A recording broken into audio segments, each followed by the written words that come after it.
होली में चोली रंगा लए भौजी दे दो ना मौका देवरा ओके।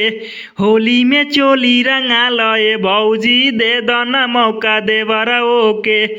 तो हेलो दोस्तों, आपका स्वागत है हमारे YouTube channel writer Mahesh Prajapati में।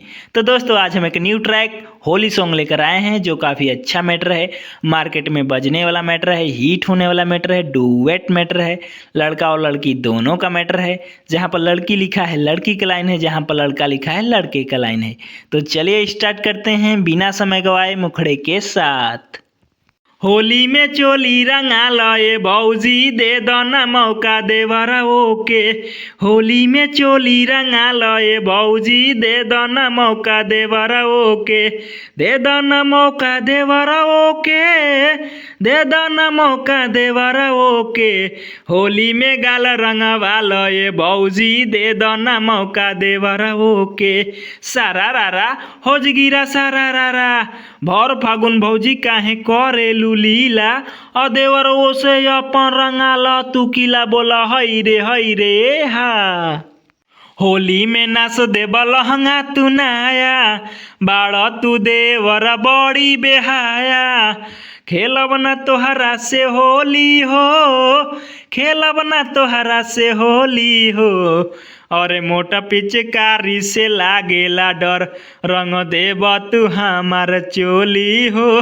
अरे मोटा पिचकारी से लागेला डर, रंग देब तू हमार चोली हो। अंतरा फर्स्ट काहे के करेलू भौजी तू चून्हा, भर पिचकारी से रंग देहब कोना। और काहे के करेलू भौजी तू चून्हा, भर पिचकारी से रंग देहब कोना।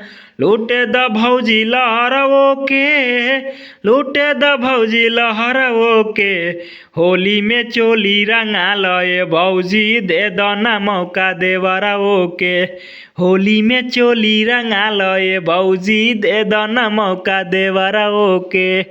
दोस्तों, अगर किसी भाई को ये फुल सॉन्ग चाहिए तो हमसे संपर्क करके इस सॉन्ग को कम से कम चार्ज में ले सकता है। हमारा नंबर चैनल के डिस्क्रिप्शन बॉक्स में दिया हुआ है। तो दोस्तों, इसी तरह का बेहतरीन से बेहतरीन सॉन्ग पाने के लिए हमारे चैनल को सब्सक्राइब करें और वीडियो को लाइक करें, शेयर करें और कमेंट करें।